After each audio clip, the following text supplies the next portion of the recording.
Hello everyone and welcome to Riding Forward with Maria. I'm so excited to take you along on this week of the lambing. So it started off on the Monday with a very, very wet, rainy, windy day with a lot of warnings. We had wind warning, we had sheep graziers warning, and we ended up having around 45 mils of rain all at once, which we haven't had rain in such a very long time. I think it's been the longest dry spell in South Australia in history, actually. I might be wrong on that, but it felt like it. So you can see here some water running down. I fed the ponies in their shelters. They were very grateful to be in out of the rain. There is a bit of a warning here that there is a live lambing coming up, and it's not too gruesome. It's actually very beautiful, so I hope you enjoy watching. So after I'd fed the ponies, I headed on down to check the sheep, and I saw this mum she was obviously in labour. She was pushing and nothing was happening. So we've been lambing now on our hobby farm for quite a few years, and we both have learnt a lot over that time. So I just got a feeling that she should have popped this lamb out by now. So it was time to go get the gloves and get the lube and get her into the yard and deliver the lamb. So we just pulled this little lamb. It was friggin' epic. It's a massive lamb and she's a first time mum. That was hard work. I could not get the head out. She was so tight. You did though, doctor. Oh, and I think she'd been in labour for quite a while, and of course it's the day when we have severe wind and weather warning. The worst day of autumn. Sheep graziers warning. But I'm so glad we pulled it when we did, because we wouldn't have survived. Its little tongue was hanging out. I thought it was dead, and then it gave a little wriggle. My wife's not just a great hairdresser, but she's also doubled as an animal doctor. Oh, and it's pretty dry. So yeah, I think if we'd left it too long, definitely wouldn't have survived. But look at the size of it. Oh, so I don't know about this ram. He's throwing some pretty big babies. So we got the onlookers. So cute. Yes. Yeah. Here it goes, up it gets. So amazing. Here he goes. I'm not sure if it's a boy or a girl actually. You're being a good mama. What a trauma.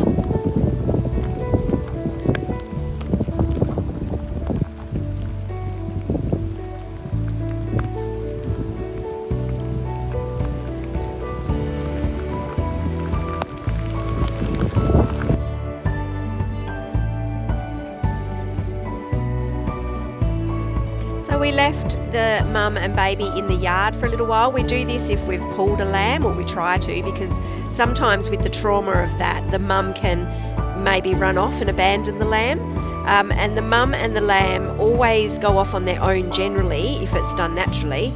And I don't know, I left the wind noise in, sorry about that guys, but I wanted you to hear the lamb calling, and then I don't know if it caught her on the phone, but the mum grumbles, and so they get to know each other's voice. So it's a lot of imprinting in the first 24 hours. So when they do all rejoin the herd, the lamb and the mum can recognise each other through their bleating and through their smells.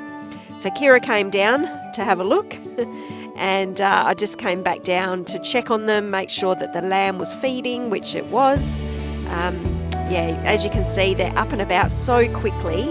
It is really special how quick and how the instincts kick in, and they just get on with it.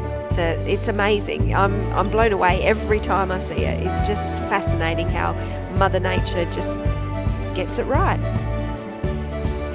And then a bit later on, we opened up the gate and let her out. She didn't actually venture too far. Anyway, we'd gone up to the house and had some lunch, and then Andrew looked out the window and saw that the other sheep, and this is Kitty Cat, who was bottle fed when she was a baby, so she has a name, and she had just popped out a lamb. He actually saw it fall out from up at the house. So she didn't need any assistance at all, and you can see it's a cute little lambie. And when I went down to check it out, I thought, she looks like she's having a contraction. You can see there the stomach just pulled up. And the fact that it was such a small lamb also kind of indicated I thought there might be a second one to come out. And sure enough, she does go down in just a second, and you're about to see a live lambing, guys.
It's just such a beautiful thing to see and to witness, and I'm so glad I got to capture it for all of you to be able to watch that as well.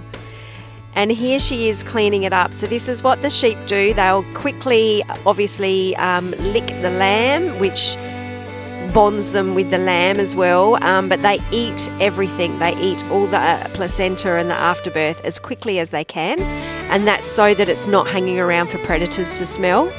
And they're so clever the way it all they just know what to do.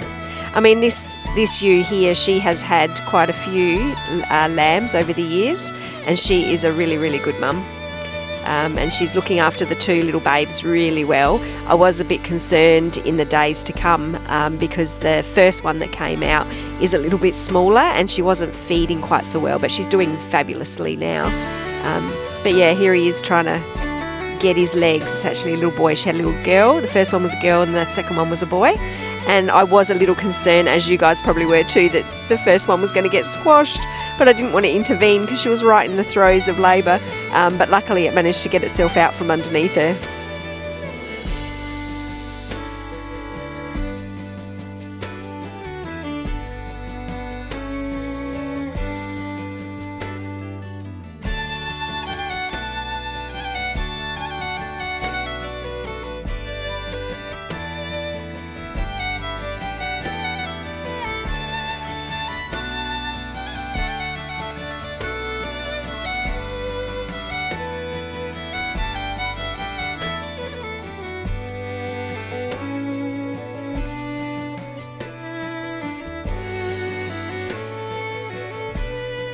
Our stock agent kindly came out on this day as well to check over the cattle, the 4 black Angus steers that we have, and we decided, because of the dry weather conditions we've had and we don't have enough feed, that the cows were going to go off to auction. So the boys have now gone. They've probably gone to a feedlot to get fattened up.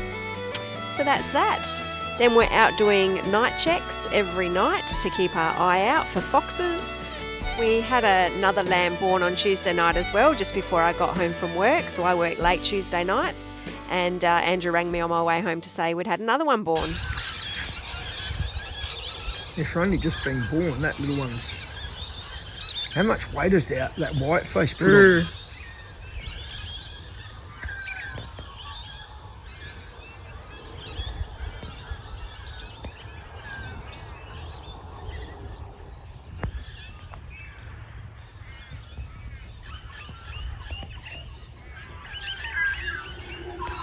These two bloody sleepers, don't they?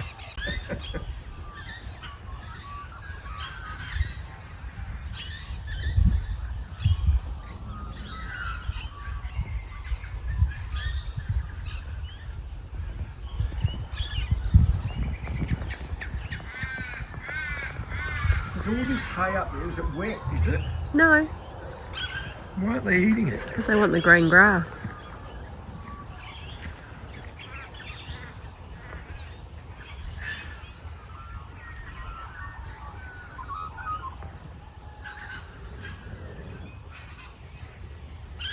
Oh yeah, little black faces doing this dance.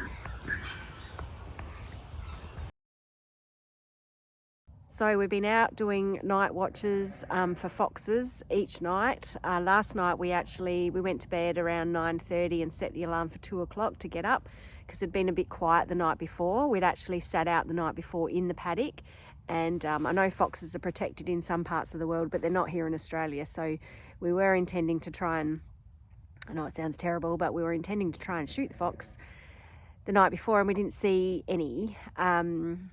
So last night we thought, right, we'll try and get a few hours sleep. And unfortunately in that time, a fox has come in and taken her lamb. So that was the last lamb that was born, which was born on Tuesday night, the one with the long legs that you would have seen in the video. So it's always really sad when this happens, because she'll call out now for a couple of days, and then her milk will dry up. So yeah, it's such a shame.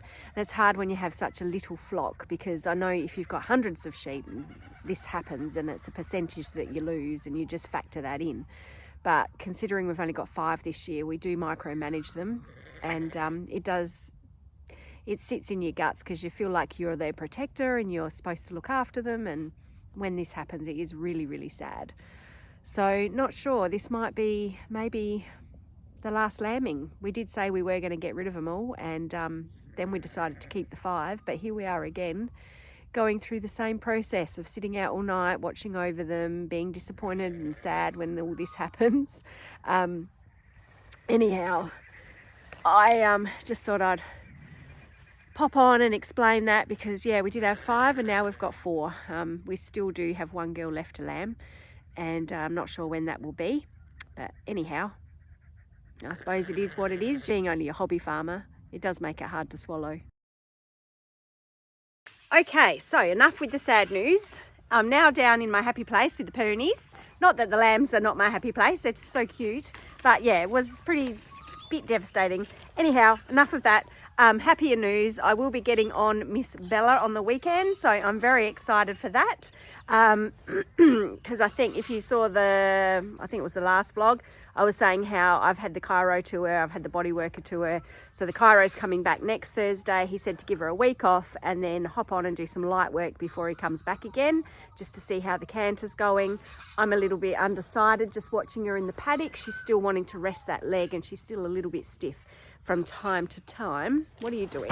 But anyhow, I'll hop on and see how she feels with a positive attitude, and hopefully all is good. Yeah, so this is so funny. This is what she does. She wants a bum scratch. So I don't get the head. I don't get the nice smoochies in the head. I just get scratch my bum. This is her way of being affectionate, I think. Anyhow, thank you so much for watching, guys. I hope you enjoyed. I will keep you updated with what's going on with the lambs, and give you little snippets when they're running around and being so cute. So until we see you next time, don't forget, like, comment and subscribe. Hit the little bell button so you know when we have new videos drop, and we will see you next time. Bye for now.